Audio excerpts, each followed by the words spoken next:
Hello दोस्तों, नमस्कार। स्वागत है आपका आपके अपने प्रशिक्षण क्लासेस के इस ऑनलाइन प्लेटफॉर्म पर। साथियों, कैसे हैं आप सभी लोग? उम्मीद है आप सब लोग अच्छे होंगे, स्वस्थ होंगे और अपने तैयारी को एकदम अच्छे से कर रहे होंगे। आप सब लोग जानते हैं कि हम RRB NTPC and group D की एक पीवाईक्यू सीरीज चला रहे हैं, जिसमें मात्र 30 दिनों में आपके लिए एनटीपीसी एंड ग्रुप डी का जितने भी पीवाईक्यू क्वेश्चंस हैं आपको पूरा syllabus wise subject wise cover करा रहे हैं। आप मात्र 30 दिनों तक हमारे इस ऑनलाइन प्लेटफॉर्म तक जुड़िए और आप देखिए कि आप कितना बेहतर कर सकते हैं। अगर आपने पूरी तैयारी कंप्लीट सही से नहीं कर पाए हैं तो पीवाईक्यू का माध्यम एक बहुत आसान तरीका है जिससे कि आप अपने सिलेबस को अच्छे से कवर कर सकते हैं। तो यही हमारा उद्देश्य है कि आप जल्दी से जल्दी अपने सिलेबस को कवर कर सकें, क्योंकि एग्ज़ाम बहुत जल्द ही आपको देखने को मिल सकता है, जिसका नोटिफिकेशन कभी भी आ सकता है कि कब एग्ज़ाम होने वाला है। तो बिल्कुल भी समय नहीं है, बिना समय गवाए आप जुड़ जाइए हमारे साथ। तो चलिए आज हम स्टार्ट करते हैं। आज मैं जो करा रहा हूँ आपके लिए इंडियन पॉलिटी करा रहा हूँ, जिसमें इंडियन पॉलिटी के जितने भी क्वेश्चन बनते हैं वो मैं आपको सारे कवर करा रहा हूँ। तो ये इंडियन पॉलिटी की चौथी क्लास है, तो जितने भी मुझसे क्वेश्चन बन पाए हैं पीवाईक्यू के, वो मैं सारे आपके लिए कवर करा रहा हूँ। तो चलिए स्टार्ट करते हैं आज पहले क्वेश्चन के साथ। पहले क्वेश्चन से पहले मैं आपके लिए एक मोटिवेशन कोड लेके आया हूँ, जिससे कि आप पढ़ेंगे तो आपको भी एक ऊर्जा मिलेगी, आप भी मोटिवेट होंगे। तो चलिए पहले मोटिवेशन कोड पढ़ते हैं, फिर उसके बाद हम स्टार्ट करते हैं। मोटिवेशन कोड है हमारा कि युवा वही होता है जिसके हाथों में शक्ति, पैरों में गति, हृदय में ऊर्जा और आंखों में सपने होते हैं। युवा कौन होता है? जिसके हाथों में क्या होती है? शक्ति होती है, पैरों में गति होती है, हृदय में ऊर्जा और आंखों में सपने होते हैं। वही कौन होता है? वही युवा कहलाता है। और ये बात किसने कही थी? ये बात कही थी स्वामी विवेकानंद। किसने कही थी ये बात? स्वामी विवेकानंद जी ने बात कही थी ये, कि युवा कौन होता है? जिसके हाथों में शक्ति, पैरों में गति, हृदय में ऊर्जा और आंखों में सपने होते हैं, वही युवा होता है। तो चलिए स्टार्ट करते हैं पहले क्वेश्चन के साथ। पहला क्वेश्चन है हमारा कि भारत के मुख्य चुनाव आयुक्त का कार्यकाल कितना होता है? जो भारत के मुख्य चुनाव आयुक्त हैं उनका कार्यकाल कितना होता है?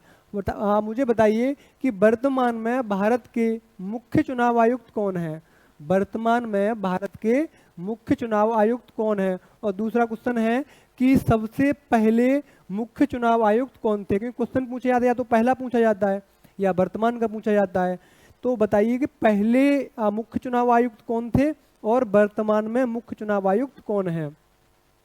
ठीक है, तो क्वेश्चन पूछा है कि मुख्य चुनाव आयुक्त का कार्यकाल कितना होता है। ऑप्शन पढ़िए आप, 60 वर्ष या 6 वर्ष।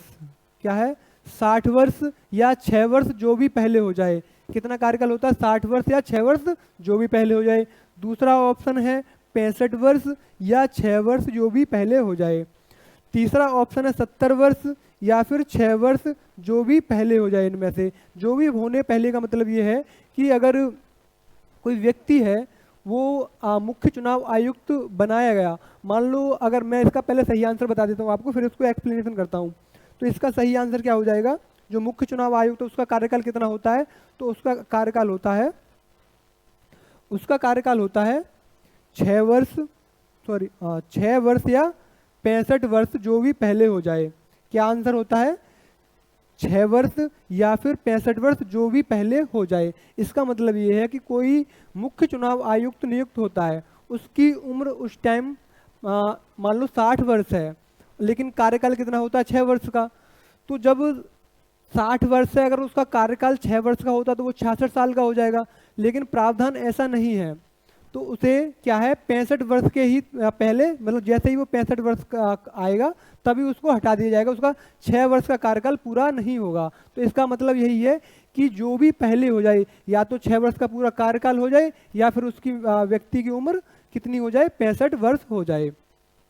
तो बताए निर्वाचन आयोग का उल्लेख किस आर्टिकल में किया गया है? निर्वाचन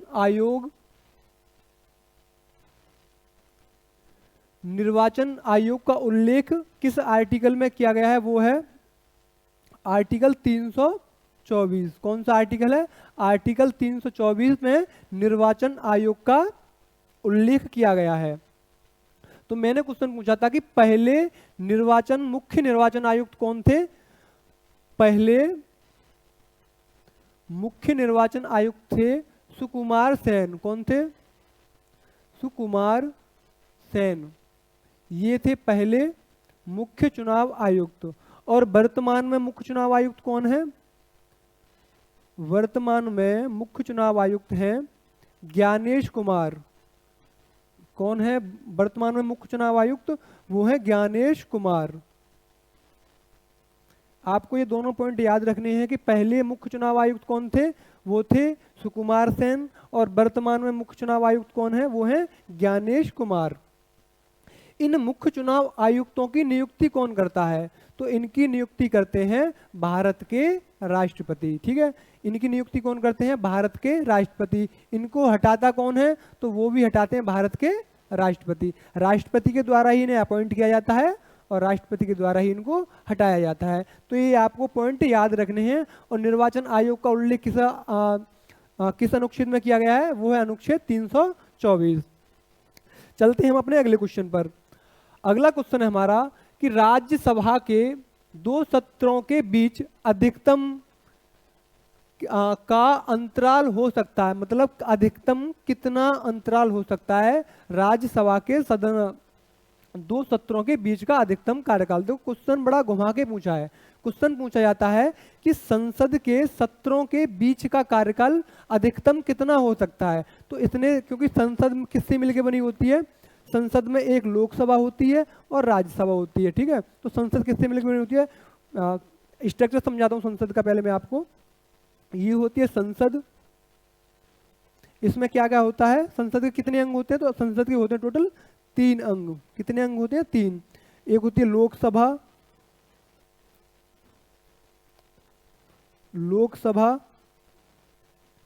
और दूसरा होता है राज्यसभा। एक होती है लोकसभा, दूसरा राज्यसभा, और तीसरा कौन होता है यहाँ? राष्ट्रपति। तो ये तीनों ही अंग मिलके क्या बनाते हैं? संसद का निर्माण करते हैं।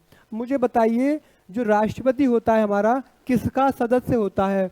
लोकसभा का सदस्य होता है या राज्यसभा का सदस्य होता है? क्योंकि संसद किस किससे मिलकर बनी होती है? एक राष्ट्रपति, एक लोकसभा और राज्यसभा। तो मुझे बताइए कि जो राष्ट्रपति है किसका सदस्य होता है? लोकसभा का सदस्य होता है या राज्यसभा का? तो इसका सही आंसर है राष्ट्रपति किसी का भी सदस्य नहीं होता, ना ही लोकसभा का सदस्य होता है, ना ही राज्यसभा का। लेकिन फिर भी महत्वपूर्ण रोल अदा करता है संसद के निर्माण में भी, क्योंकि अगर कोई भी कानून बनता है तो वो राष्ट्रपति के सिग्नेचर के बिना नहीं बनेगा। अगर कोई एक्ट आता है, पहले लोकसभा में या राज्यसभा में आ सकता है। पहले मान लो लोकसभा में आया तो फिर राज्यसभा में जाएगा, राज्यसभा के पास होने के बाद कहाँ जाता है? कोई भी एक्ट राष्ट्रपति के पास, राष्ट्रपति अपना साइन करते हैं, फिर वो बिल क्या बन जाता है? एक्ट बन जाता है। तो इसीलिए राष्ट्रपति की एक अहम भूमिका होती है संसद के निर्माण में। तो यही पूछ रहा है कि जो संसद है, क्वेश्चन पूछा जाता है कि संसद के 2 सत्रों के बीच का अधिकतम अंतराल कितना होता है। इसने क्वेश्चन में क्या पूछा कि राज्यसभा के, क्योंकि संसद के अंदर 2 चीजें आ रही है ना, राज्यसभा और लोकसभा। तो किसी मतलब कोई भी पूछ सकता है, ये या तो लोकसभा दे के पूछ सकता है या राज्यसभा। तो इसने क्या पूछा? राज्यसभा के 2 सत्रों के बीच की अधिकतम अंतराल कितना हो सकता है। तो इसका सही आंसर है 6 महीने से ज्यादा अंतराल नहीं हो सकता। तो संसद में कितने सत्र चलते हैं? संसद में कितने सत्र चलते हैं? तो वो सत्र चलते हैं 3। कौन कौन से? पहला सत्र चलता है बजट सत्र। पहला सत्र होता है बजट सत्र। इसकी जो अवधि होती है ये चलता है फरवरी से लेकर मई तक। कब तक चलता है बजट सत्र? फरवरी से लेकर मई तक। दूसरा सत्र होता है मानसून सत्र। कौन सा सत्र होता है? मानसून सत्र। ये कब से कब तक चलता है? मानसून सत्र चलता है जुलाई से सितंबर तक। ठीक है। और तीसरा सत्र होता है शीतकालीन सत्र। तीसरा सत्र होता है शीतकालीन सत्र। ये कब से कब तक चलता है? ये चलता है नवंबर से दिसंबर तक। तो ये संसद के 3 सत्र चलते हैं, बजट सत्र, मानसून सत्र और शीतकालीन सत्र। तो इन सत्रों के जो बीच का गैप है वो कितने महीनों से ज़्यादा नहीं होना चाहिए, तो वो 6 महीने से ज़्यादा का अंतराल इनके बीच में नहीं होना चाहिए। ठीक है, इतना आपको समझ में आया होगा। चलते हैं हम अपने अगले क्वेश्चन पर। अगला क्वेश्चन कह रहा है कि श्रीमती इंदिरा गांधी द्वारा लगाए गए आपातकाल के दौरान अधिनियमित किया गया, जिसे महत्वपूर्ण और बड़ी संख्या में किए गए परिवर्तनों के कारण लघु संविधान भी कहा जाता है, कि जब 1975 में इंदिरा गांधी के द्वारा नेशनल इमरजेंसी या फिर राष्ट्रीय आपातकाल लगाया गया था, तो उसके बाद एक जो संविधान संशोधन है वो हुआ था, जिसे क्या है बहुत बड़ी संख्या में इसमें परिवर्तन हुए, बहुत बड़ी संख्या में परिवर्तन हुए, जिस कारण से उसे क्या कहा गया, लघु संविधान कहा गया। तो ऐसा कौन सा संविधान संशोधन था जिसे क्या कहा गया, लघु संविधान? ऑप्शन पढ़िए, 42वां संविधान संशोधन या 44वां संविधान संशोधन, 74वां या फिर 73वां संविधान संशोधन। तो इसमें से कौन सा संविधान संशोधन था जिसे क्या है, मिनी कॉन्स्टिट्यूशन कहा गया था? अगर आपने मेरा पहला या दूसरा तीसरा वीडियो देखा होगा तो उसमें मैंने आपको सब कुछ एकदम अच्छे से एक्सप्लेन किया है। ठीक है, तो इसका सही आंसर क्या हो जाएगा कि 42वां संविधान संशोधन 1976। इसका सही आंसर क्या है, 42वां संविधान संशोधन 1976 को हम क्या कहते हैं, मिनी कॉन्स्टिट्यूशन कहते हैं, क्योंकि ये ऐसा संविधान संशोधन था जिसने संविधान में बहुत सारे परिवर्तन किए, बहुत सारे चेंजेस किए। इस संविधान संशोधन के बाद संविधान में बहुत सारे परिवर्तन आए। तो वो कुछ पॉइंट हैं बहुत अच्छा जो आपके पूछे जाते हैं कि 42वें संविधान संशोधन से क्या क्या परिवर्तन हुआ, तो वो भी आप लिख लीजिए क्या क्या परिवर्तन हुआ था। तो 42वें संविधान संशोधन से क्या हुआ, पहला चेंज तो हुआ था प्रस्तावना में। प्रस्तावना में क्या हुआ था कि इसमें 3 शब्दों को जोड़ा गया था, 3 नए शब्दों को जोड़ा गया था। कौन कौन से थे वो? पहला था समाजवादी, दूसरा था धर्मनिरपेक्ष, तीसरा था राष्ट्र की एकता और अखंडता। तो इन 3 शब्दों को 42वें संविधान संशोधन से कहाँ जोड़ा गया, प्रस्तावना में, 42वें संविधान संशोधन के द्वारा।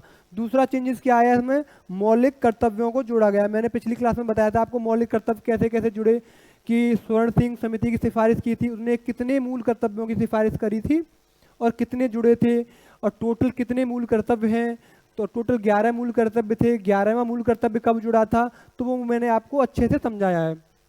तो दूसरा चेंजेस 42वें संविधान संशोधन से कहाँ आया था, तो मौलिक कर्तव्यों में आया था। ठीक है, जो अनुच्छेद जुड़ा था 51 का, कौन सा अनुच्छेद जुड़ा था, 51 का। तीसरा चेंजेस आया था नीति निर्देशक तत्वों में, या फिर DPSP, directive principle state policy, यानी राज्य के नीति निर्देशक तत्वों में कुछ अनुच्छेद जोड़े गए थे। जैसे अनुच्छेद 39A, ये भी अनुच्छेद कब जुड़ा था, 42वें संविधान संशोधन 1976 के द्वारा। 39A में क्या है, निशुल्क कानूनी सहायता, गरीबों के लिए निशुल्क कानूनी विधिक सहायता मिलनी, कानूनी सहायता मिलने का प्रावधान किया गया था। 39A जोड़ा गया था किस संविधान संशोधन से, तो 42वां। दूसरा आर्टिकल जुड़ा था 43A कि श्रमिकों को उद्योग के प्रबंधन में भागीदारी का अधिकार मिल गया था। इसके बाद जुड़ा था अनुच्छेद 48A, यानी कि पर्यावरण की सुरक्षा करना। तो ये 3 आर्टिकल डीपीएसपी में जुड़े, मौलिक कर्तव्यों को जुड़ा, प्रस्तावना में जुड़े, और भी इसके बाद बहुत सारे चेंजेस हुए थे। तो इसीलिए हम इसको क्या कहते हैं, मिनी कॉन्स्टिट्यूशन या फिर लघु संविधान की संज्ञा ऐसे दी जाती है। चलते हैं हम अपने अगले क्वेश्चन पर। अगला क्वेश्चन हमारा कि भारतीय संविधान का पहली बार संशोधन कब किया गया था। जो हमारा भारतीय संविधान हमने बनाया था, इसे पहली बार कब संशोधित किया गया था? मुझे बताइए कि हमारा संविधान कितने दिनों में बन के तैयार हुआ था? वो हुआ था 2 वर्ष 11 माह और 18 दिन। संविधान कब अंगीकृत हुआ था? तो वो हुआ था 26 नवंबर 1949 को। तीसरा क्वेश्चन ये है कि हमारा संविधान कब लागू हुआ था? तो संविधान लागू हुआ था 26 जनवरी 1950 को।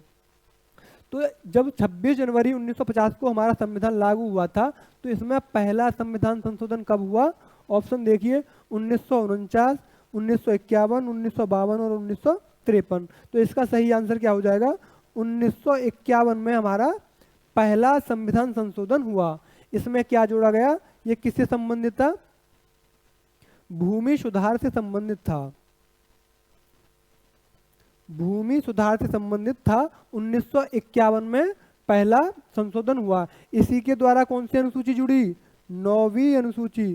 संविधान में बताया ना मैंने, कुल 12 अनुसूचियां थी, तो इसमें से 9, मूल संविधान में थी 8 अनुसूचियां, लेकिन वर्तमान में कितनी है? 12 अनुसूचियां। तो इसमें जब 9वीं अनुसूची जुड़ी थी, कब जुड़ी थी? पहले संविधान संशोधन 1951 में जुड़ी थी। तो संविधान का पहला संशोधन कब हुआ? 1951 में संविधान का पहला संशोधन हुआ था। और क्या जुड़ा था इसके थ्रू? 9वीं अनुसूची और भूमि सुधार से संबंधित थी ये। ठीक है, चलते हैं हम अपने अगले क्वेश्चन पर। अगला क्वेश्चन हमारा कि भारत में राज्य का कार्यकारी प्रमुख कौन होता है? जो राज्य हमारा स्टेट है, उनका कार्यकारी प्रमुख कौन होता है? ठीक है, ऑप्शन पढ़िए, इसका आंसर आप मुझे पता है जरूर बताएंगे। ऑप्शन हमारा प्रधानमंत्री, दूसरा ऑप्शन है राष्ट्रपति, तीसरा सुप्रीम कोर्ट का मुख्य न्यायाधीश और चौथा ऑप्शन है राज्यपाल। तो ये इसका आंसर शायद सबको पता होगा कि राज्य का कार्यकारी प्रमुख कौन होता है। तो इसका सही आंसर क्या हो जाएगा? राज्यपाल। ठीक है, तो राज्यपाल कौन होता है? राज्य का कार्यकारी प्रमुख। और वास्तविक प्रमुख कौन होता है? मुख्यमंत्री। वास्तविक प्रमुख सरकार का मुखिया कौन होता है? राज्य की सरकार का मुखिया वो होता है मुख्यमंत्री। और कार्यकारी प्रमुख कौन होता है? वो होता है राज्यपाल। चलते हैं अगले क्वेश्चन पर। अगला क्वेश्चन हमारा, भारत में देश का प्रमुख कौन होता है? जो हमारा इंडिया है, भारत है, हमारे पूरे देश का मुखिया कौन है? इसका भी आंसर आप जरूर बताएंगे। ये एनटीपीसी के ही क्वेश्चन है, एनटीपीसी के। और सीबीटी 2 में, सीबीटी 1 में जगह जगह ये क्वेश्चन आए हुए हैं, छोटे छोटे क्वेश्चन। तो बताइए फटाफट से कि भारत में देश का प्रमुख कौन हो? तो आप सब जानते हैं कि राष्ट्रपति को क्या कहते हैं? देश का प्रमुख कहते हैं। देश का प्रथम नागरिक भी हम भारत के राष्ट्रपति को ही कहते हैं। और तीनों सेनाओं के प्रमुख किसे कहते हैं हम? वो भी हम भारत के राष्ट्रपति को ही कहते हैं। भारत के राष्ट्रपति का उल्लेख किस आर्टिकल में किया गया है? तो वो किया गया है आर्टिकल 52।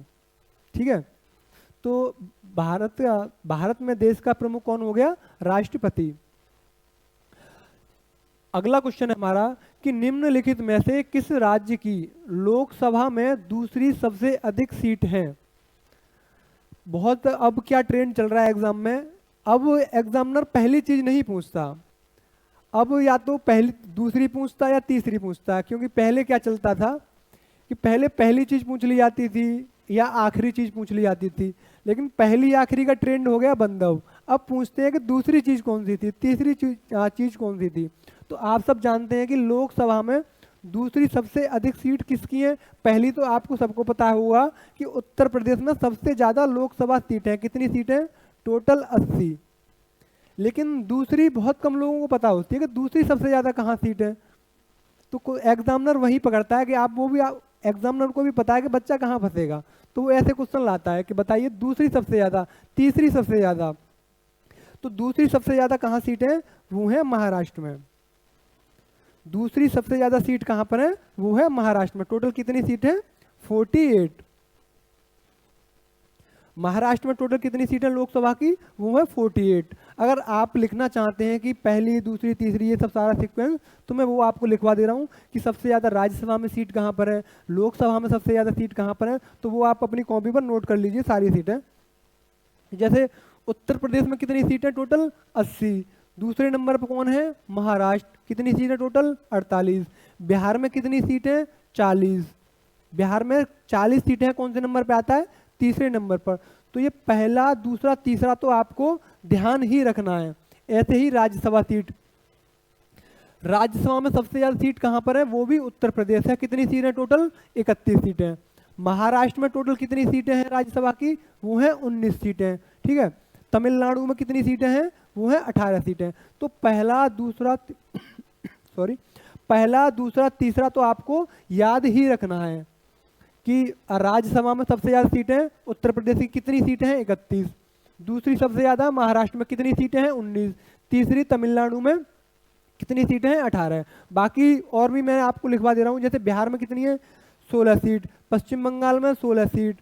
कर्नाटक में कितनी है 12 सीट, मध्य प्रदेश में कितनी है राज्यसभा की 11 सीट, गुजरात में कितनी है 11 सीट, आंध्र प्रदेश में कितनी है 11 सीट। ये क्वेश्चन बहुत ज़्यादा इंपॉर्टेंट है। अगर आप पीसीएस वगैरह का एग्जाम दिए होंगे आपने, तो उसमें पूछा जाता है कि इस तरीके से ऑप्शन देता है, जैसे 3 राज्यों में क्या है 11-11 सीटें, तो 4 ऑप्शन दे देगा, ये कहेगा कि कौन से राज्य में 11 राज्यसभा की सीट नहीं है। अगर आपको सारा आइडिया होगा तो आप तभी बता पाएंगे कि कौन सा राज्य जिसमें 11 सीट नहीं है। जैसे मध्य प्रदेश, गुजरात और आंध्र प्रदेश में कितनी सीटें 11-11-11 सीटें हैं। तो एक चौथा ऑप्शन दे देगा कि उड़ीसा में बताओ कितनी सीट है, तो इसमें उड़ीसा में कितनी है 10 सीटें। तो ये आपको सीटों का सीक्वेंस पता होना चाहिए कि किस राज्य में कितनी राज्यसभा की सीटें हैं। ऐसे ही लोकसभा की देख लीजिए, पश्चिम बंगाल में कितनी सीटें हैं 42, तमिलनाडु में कितनी सीटें 39, मध्य प्रदेश में 29, कर्नाटक में 28 सीटें, गुजरात में लोकसभा की कितनी है 26 सीटें, आंध्र प्रदेश में लोकसभा की कितनी है 25 सीटें, और राजस्थान में कितनी है लोकसभा की सीट 25। तो टोटल मैंने मतलब जितना आपको इम्पोर्टेंट है लोकसभा की और राज्यसभा की सीटें मैंने लिखवा दी हैं, कहाँ पहले दूसरे पे, पहले पर राज्यसभा की सीट कहाँ पर ज़्यादा है, लोकसभा की कहाँ पर ज़्यादा है, राज्यसभा की सारी मैंने लिखवा दी है आपके लिए। ठीक है, आप नोट कर लीजिए या फिर इसका स्क्रीनशॉट ले लीजिए। चलते हैं हम अपने अगले क्वेश्चन पर। अगला क्वेश्चन है हमारा कि भारतीय संविधान में पंचायतों से संबंधित भाग कौन सा है। मुझे बताओ कुल भाग कितने संविधान में। मैं पहली क्लास से ही आपको बताता आ रहा हूँ कि संविधान में कितने भाग हैं, कितनी अनुसूचियां हैं, कितने अनुच्छेद हैं, तो ये आपको पता होना चाहिए, क्योंकि डायरेक्ट क्वेश्चन आता है कि संविधान में कितने अनुच्छेद हैं, कितने भाग हैं, कितने अनुसूचियां हैं, तो ये आपसे बार बार पूछा जाता है। तो इसीलिए मैं ये क्वेश्चन, ये एनटीपीसी और ग्रुप डी में आए हुए क्वेश्चन है, इसीलिए मैं आपको क्वेश्चन छोटे लग रहे होंगे, तो आपको ये सब कुछ पता होना चाहिए। पंचायतों का जिक्र हमारे संविधान के किस भाग में किया गया है। ऑप्शन देखिए, भाग 8 या भाग 10 या भाग 9 या भाग 9A। तो बताइए कि पंचायतों का जिक्र हमारे किस संविधान में किया गया। तो इसका सही आंसर क्या हो जाएगा, भाग 9। सही आंसर है भाग 9। भाग 9 में क्या है, पंचायतों का जिक्र किया गया है। और भाग 9A में क्या है, नगर पालिका। क्या है, 9A में है नगर पालिका। और 9B में क्या है, 9B में है सहकारी समितियां।